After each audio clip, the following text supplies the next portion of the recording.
Terus si Nisa bilang, "Wah, ini di depan desa apa ya?"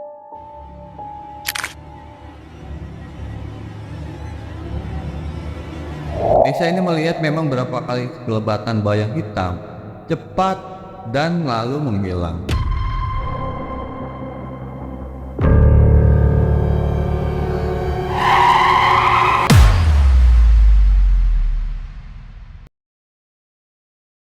Assalamualaikum warahmatullahi wabarakatuh. Selamat malam sobat, dimanapun sobat berada. Semoga sobat semua selalu dalam lindungan Allah Subhanahu wa Ta'ala.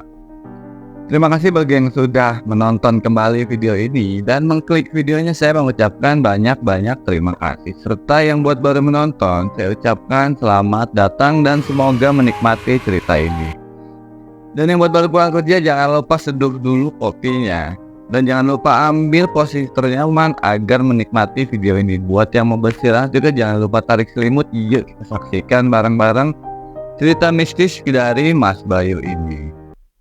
Jadi Mas Bayu ini adalah seorang traveler, pemuda yang hobinya ini jalan-jalan. Di mana Mas Bayu dan dua orang temannya ini, mereka tertarik akan cerita dari warga setempat mengenai Alas Purwo.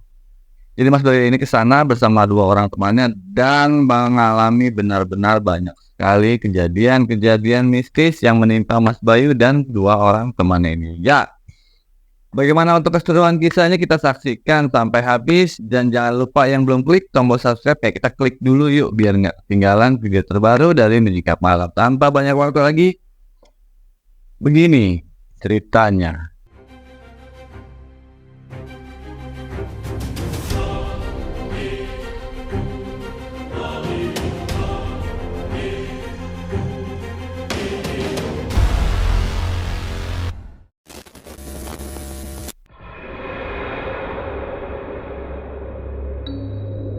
Alas Purwo, dimana yang konon katanya hutan ini termasuk salah satu hutan tertua di Indonesia. Dan banyak bisik-bisik dari warga setempat bahwa di dalam desa ini atau di dalam hutan ini ada sebuah desa gaib, yang dimana desa ini dihuni oleh banyak makhluk-makhluk tak kasat mata.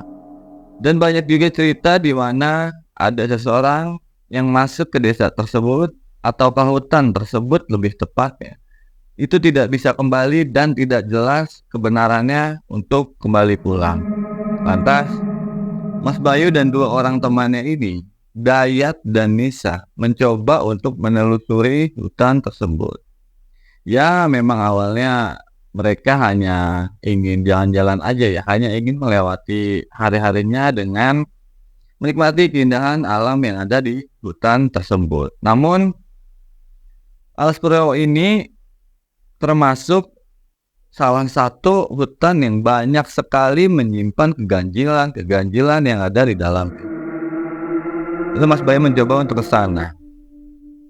Mas Bayu ke sana itu karena memang ada sebuah cerita yang membuat Mas Bayu ini tidak bisa tidur, dan Mas Bayu ini sangat ingin sekali coba eksplor ke sana.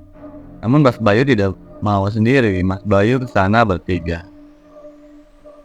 Beliau ke sana kurang lebih berkisar pada tahun 2010 waktu itu, dan ke sana pada hari Sabtu.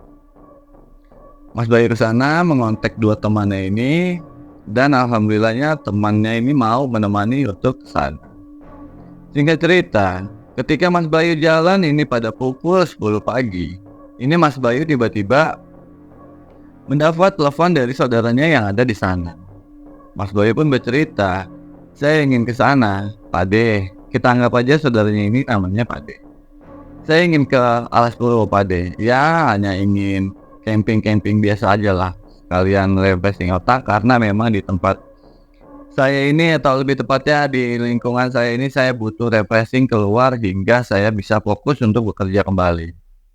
Lalu di Pak D-nya Mas Bayu ini tiba-tiba bilangin, "Kamu hati-hati di sana." Karena sebab di sana banyak sekali hantu-hantu atau makhluk-makhluk astral yang akan menghampiri kamu ketika kamu berada di sana, kata padenya Mas Bayu. Namun Mas Bayu memang orangnya berani ya, memang Mas Bayu ini orangnya cukup, suka dengan hal-hal yang menantang. Sehingga Mas Bayu bilang, "Insya Allah enggak Pade, ya sudah kalau kamu memang berani, yo mangga ke sana. Sekalian nanti kalau memang kamu ada waktu mampir ke rumah saya." Berangkatlah Mas Bayu dengan 2 orang temannya ini, Dayat dan Nisa. Ketika Mas Bayu berangkat ini, Mas Bayu tidak lupa akan semua peralatan dan persediaan yang akan mau dibawa ke sana. Jadi semua peralatan ini sudah disiapkan secara matang, harinya sudah ditentuin, dan jam berangkatnya pun sudah ditentukan. Berangkatlah Mas Bayu waktu itu pada hari Sabtu, tepatnya malam Minggu. Di hari pertama, Mas Bayu dan 2 orang temannya ini memasuki hutan Alas Purwo. Memang benar sekali menurut penuturan Mas Bayu ini, hutan tersebut memiliki sangat indah sekali pemandangannya, dan di sana pun di dalam hutan tersebut banyak sekali kicauan-kicauan burung yang sangat merdu untuk kita dengarkan.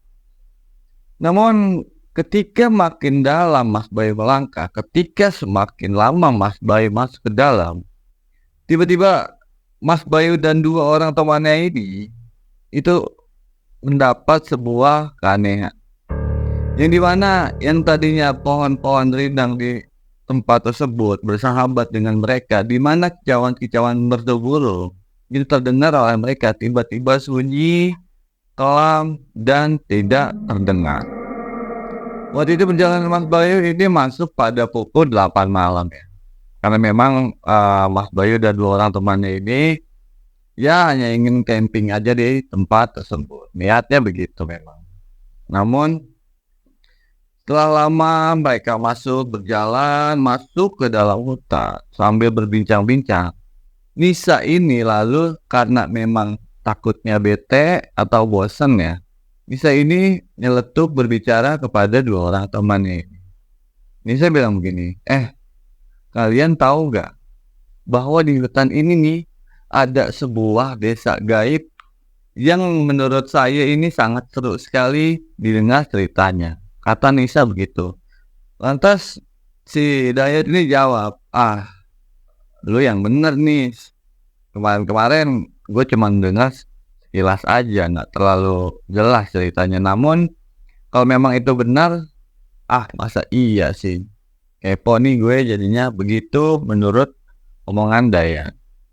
Namun Mas Bayu menganggap cerita itu hanyalah bumbu dalam sebuah perjalanan. Mas Bayu tetap fokus berjalan untuk sebagai mencari tempat spot untuk dia berkemah di dalam hutan tersebut. Lalu Mas Bayu ini saking asiknya ngobrol, tiba-tiba ini Mas Bayu hati kecilnya mendapat sebuah keanehan.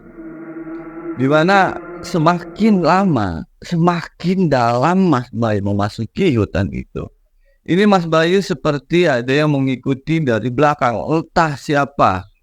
Mas Bayu ini merasa seperti 5 atau 10 orang mengikutinya dari belakang. Padahal Mas Bayu ini cuma berdua masuk ke dalam hutan itu. Lalu Mas Bayu pun bilang kepada Dayat dan Nisa, "Udah, jangan pada cerita gituan. Ntar lo kalau bener-bener nyasar di tempat itu aja lo bagaimana?" Dan benar saja setelah beberapa menit mereka saking asiknya berbincang-bincang, mereka ini menemukan salah satu tempat gerbang, yaitu mereka ini tepatnya berada di ambang pintu gerbang desa yang dimana konon menjadi desa legendaris, yaitu desa gaib di dalam hutan Alas Purwo. Sontak Mas Boy pun sempat berpikir, loh ini perasaan dari mana sih? Kok ada desa-desa seperti ini? Pesan dari tadi dari kejauhan nggak ada. Terus si Nisa bilang, "Oh iya, di depan desa apa ya?"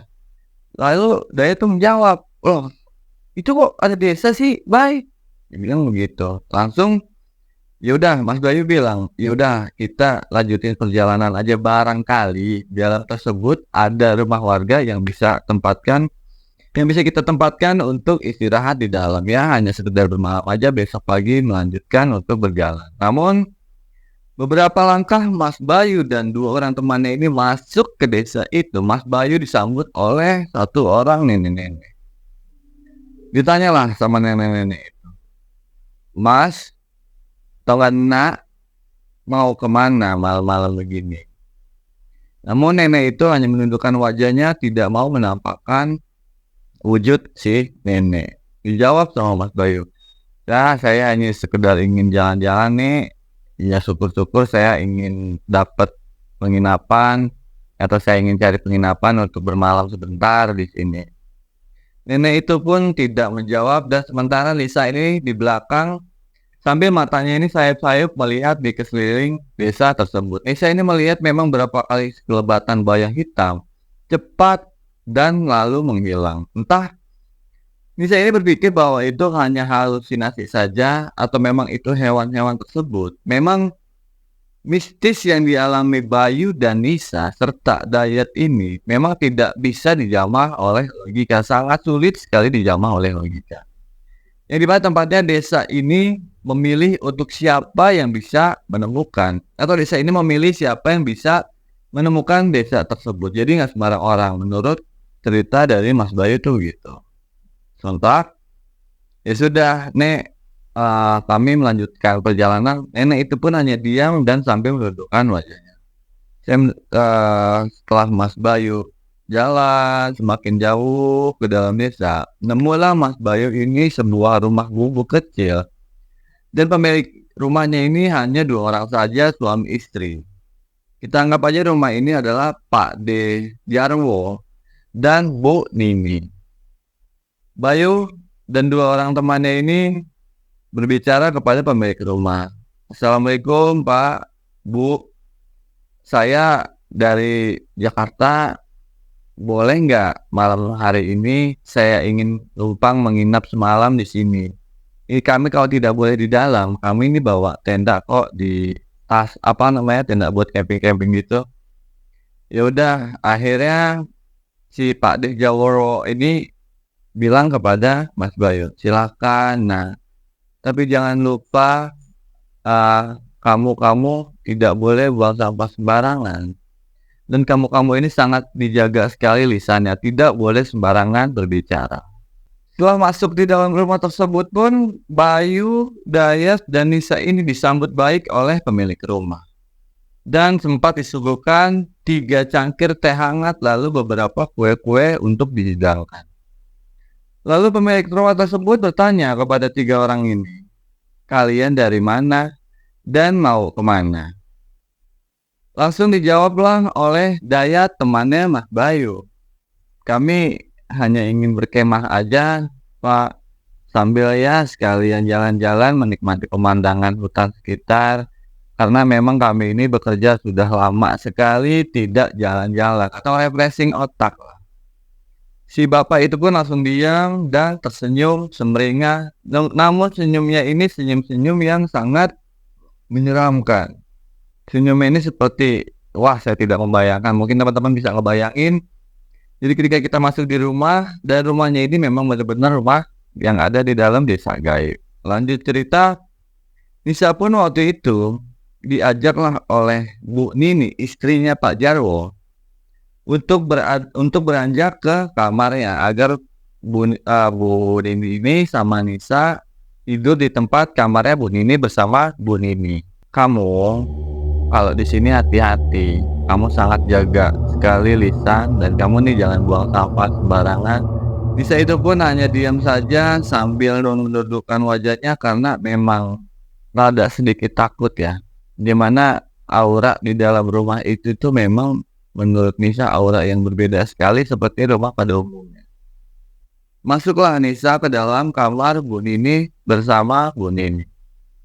Dan di dalam pun Bu Nini melanjutkan omongannya. "Di sini tuh dulu ada sebuah desa yang sangat indah sekali untuk dinikmati. Namun ada beberapa orang yang memiliki hati kotor masuk ke desa ini hingga orang tersebut pun tidak bisa kembali pulang." Langsung sontak Nisa di malam itu pun termasuk kaget juga sih diceritakan seperti itu. Saya bisa nggak bayangin lah. Setelah itu Nisa bertanya kepada Bu Nini, Nah, kebetulan Bu, saya ingin bertanya kepada Ibu, apa benar cerita yang saya dengar dari saudara saya, itu di dalam hutan ini tuh ada sebuah desa gaib, yang di mana desa ini sangat menjadi cerita legendaris dari warga setempat. Si Bu Nini ini pun menjawab, "Iya, benar sekali, desa itu memang ada. Namun desa itu tidak bisa dilihat oleh mata kita langsung atau tidak bisa dijamah oleh logika." Sontak Nisa kembali bertanya, "Lantas bagaimana cara orang yang pernah ke desa tersebut tidak bisa kembali?" Dijawablah sama si Bu Nini, "Jadi desa itu tepatnya memilih untuk siapa yang bisa masuk ke desa ini. Tidak semua orang bisa." Nisa pun tempat bengong sambil memikirkan ibu tersebut. "Ya sudah larut, besok kamu harus melanjutkan perjalanan, kamu istirahat saja di sana, mungkin saya akan menemani Bapak di depan bersama teman-teman kamu." Dan anehnya pun ini kembali terjadi kepada 3 orang ini. Jadi di mana Nisa, Dayat, dan Bayu memang pada malam itu benar-benar berasa dalam sebuah rumah. Mereka berada dalam sebuah naungan rumah yang di mana rumah itu rumah-rumah ya seperti rumah zaman dulu ya, semuanya terbuat dari anyaman bambu dan lingkungan sekitar pun ya sangat jarang sekali rumahnya, paling ya ini rumah beberapa meter baru ada rumah lagi ya, seperti desa-desa tertinggal lah. Setelah Nisa dan Bayu serta Dayat ini bangun tidur pagi harinya, alangkah kaget bukan main. Mereka bertiga yang tadi malam ini merasa nginep di rumah seseorang, ketika bangun dari tidurnya, mereka ini berada di tengah-tengah hutan. Bukan lagi mereka berada di dalam rumah. Dan itu benar-benar bertiga mereka mengucap astagfirullahaladzim, dan mereka benar-benar waktu itu mengalami apa yang pernah diceritakan oleh warga setempat. Lanjut, setelah itu mereka bertiga pun berbincang, kita kok bisa di sini sih? Perasaan kita semalam ada di rumah, kok tiba-tiba kita ada di hutan begini, di tengah-tengah lagi. Kemana rumah tersebut dan kemana dua orang tersebut yang telah menjamu kita semalam ini kemana?" Sontak, oh ya sudahlah, mereka untuk menetralisir badan mereka, pikiran mereka, kalau memang ya teman-teman bisa bayangin lah, yang malam harinya ini nginep di rumah orang, tiba-tiba pas bangun ini di tengah-tengah hutan.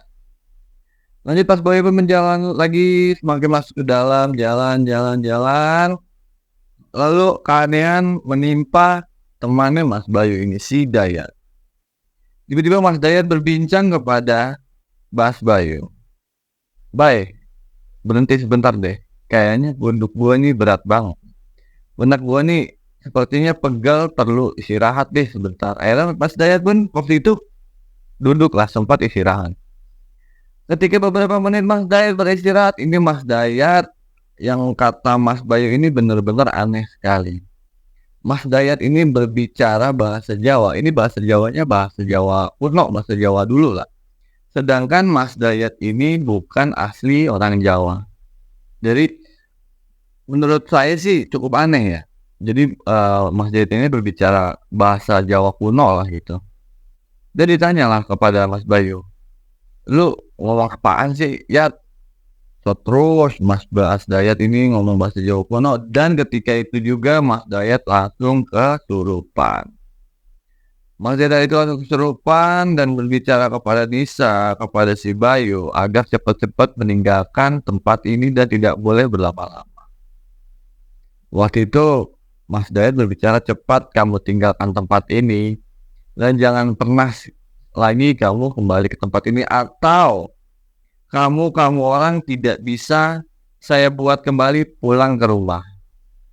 Makhluk yang memasuki tubuh Dayat berbicara seperti itu. Sontak Mas Dayat dan Nisa pun kagetnya bukan kepala. Setelah itu Mas Bayu memang pada dasarnya orang yang bisa ngerti ya. Jadi orang kesurupan ini harus apa, harus gimana, nanganinnya harus gimana. Ini memang Mas Bayu ini bisa atau ngerti lah. Dan hari itu pun juga Mas Bayu mencoba untuk mengobati atau mengeluarkan makhluk yang ada di tubuh Mas Dayat. Setelah itu ya udah, Mas Bayu bilang iya, saya akan kembali pulang, namun tolong kamu keluar dari tubuh teman saya ini. Baik, saya akan keluar apabila kamu tidak menepati janji kamu, ucapan kamu, saya akan mengganggu kamu kembali dan kamu ini benar-benar saya tidak bisa bikin pulang.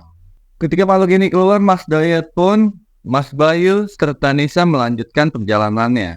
Namun, rute awal dari mereka masuk dalam hutan sampai tempat saat dia beranjak, itu tiba-tiba berubah. Tiba-tiba di mana rute yang sudah mereka tandai ini, itu tandanya ini hilang. Entah kemana. Langsung Nisa berpikir, loh, perasaan tadi kita lewat sini. Kok ini kita udah tandain nih pohon ini dicoret, udah ditandai beberapa pencepan ranting pohon, tiba-tiba itu semua tidak ada. Bayu pun di situ sempat berpikir, apa iya kita dibikin keder oleh makhluk tersebut. Tapi kan kita sudah berjanji bahwa kita ini akan kembali dan kita mencoba untuk pulang dengan cara baik-baik. Dan benar saja mereka bertiga ini beberapa lama jalan masuk untuk mencari jalan keluar. Ini memang tiba-tiba jalannya ini berubah. Jalannya ini jalan yang awal yang Mas Dayat temui, awal yang mereka masuk ini tiba-tiba berubah semua jalannya. Yang tadinya hanya pohon-pohon biasa tidak terlalu besar, tiba-tiba Dayat ini melewati sebuah pohon besar. Lalu Dayat ini mencoba untuk membuat tenang teman-teman, tenang. Mungkin kita harus meminta tolong kepada Yang Maha Kuasa. Lanjutlah. Mereka bertiga ini untuk berdoa sepakat di dalam hatinya agar bisa keluar dari desa tersebut. Mereka fokus untuk berdoa, mereka fokus untuk ingin minta tolong kepada Allah Subhanahu wa taala agar diselamatkan dari musibah ini. Benar-benar luar biasa sekali pengalaman Mas Bayu ini.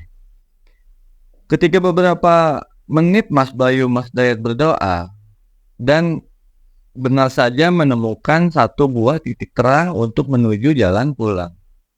Ketika itu Nisa melihat ada sebuah tanda, yaitu ranting pohon yang ditancapkan ke tanah. Itu terlihat oleh mata Nisa. Nisa bilang, wah itu tuh kayu yang gua tancapin dari awal tuh. Yuk kita lewat situ. Langsung si Dayat sama Bayu bergegas lewat kayu tersebut. Semakin lama dia jalan terus pelan-pelan, dan di sini secara tidak sengaja Dayat melihat satu buah sosok wanita yang ini terbang dari ranting ke ranting dengan begitu cepat. Jadi sosok yang terbang ini antara satu ranting, kedua ranting, terus balik-balik, namun sangat cepat sekali. Dayat langsung, apa tuh? Astagfirullahaladzim. Sontak Bayu mendengar perkataan tersebut. Kenapa Bay? Gue ngeliat tadi terbang tuh. Itu gue ngeliat tuh. Astagfirullahaladzim, apa itu pada terbang? Si Bayu pun memang dengan tenang tetap fokus kepada jalan keluar. Lu cuman halu aja, udah deh kita fokus aja deh jalan. Jangan sampai lu nih pikiran lu kemana-mana, biar kita fokus sambil berdoa, biar kita nih bisa keluar dari jalan ini, atau kita bisa keluar dari hutan ini. Nisa pun yang tadinya tenang, Nisa yang tadinya ceria, tiba-tiba Nisa ini seperti orang memikirkan sesuatu atau takut lah. Ya sebab bagaimana nggak takut ya. Kadang saya aja ini belum tentu berani kalau ada di posisi tersebut. Lanjut cerita, setelah Mas Bayu jalan beberapa lama dan Mas Bayu kembali menemukan sebuah tanda yang dimana Mas Bayu ini sudah Mas Bayu tandakan dari awal masuk ke hutan tersebut. Setelah melewati dua tanda tersebut, semakin lama jalan, semakin lama, dan Mas Bayu ini benar-benar alhamdulillahnya mendapat titik terang. Itu dari kejauhan Mas Bayu melihat seperti ada sebuah lalu lalang jalan raya, dan di situ terdapat beberapa mobil atau motor yang melintas, sehingga alhamdulillah Mas Bayu dan Mas Dayat ini serta Nisa ini kembali berhasil jalan pulang. Namun ya menurut saya ini luar biasa sekali pengalaman dari Mas Bayu, Dayat, serta Nisa ini, yang dimana memang Mas Bayu benar-benar mendapatkan, atau Mas Bayu serta dua orang temannya ini berada di sebuah desa yang konon katanya desa ini disebut warga setempat adalah desa gaib. Jadi mereka ini benar-benar masuk dan mereka benar-benar ada di dalam desa tersebut. Luar biasa sekali. Jadi pengalaman yang Mas Bayu alami ini benar-benar tidak bisa dilupakan sampai saat ini. Dan dulu tuh Mas Bayu belum menikah sehingga sekarang Mas Bayu mempunyai 2 orang anak, dan cerita ini menurut Mas Bayu pengalaman yang tidak bisa dilupakan. Oke, mungkin itu saja cerita yang bisa saya bagikan kepada sobat semua. Semoga sobat semua ini suka dan semoga sobat semua ini selalu dilindungi dalam Allah Subhanahu wa taala, dan jangan sekali-kali menyepelekan atau menghina atau sombong lah ibarat kata, karena memang gaib itu ada ya teman-teman, dan memang sulit sekali untuk dijamah oleh logika. Ya memang biarpun semua orang tidak pernah merasakan dan memang semua orang tidak pernah menemuinya, hanya segelintir orang saja yang pernah, namun hal itu saya yakin membuat orang tersebut mengingat sampai sekarang. Dan jangan sekali-kali kita apabila masuk ke daerah orang atau masuk ke wilayah orang, kita jangan sekali-kali buang sampah ataupun mengucap kata-kata yang nggak benar. Karena saya pribadi waktu itu pun memang pernah mengalaminya, namun nanti akan saya ceritakan.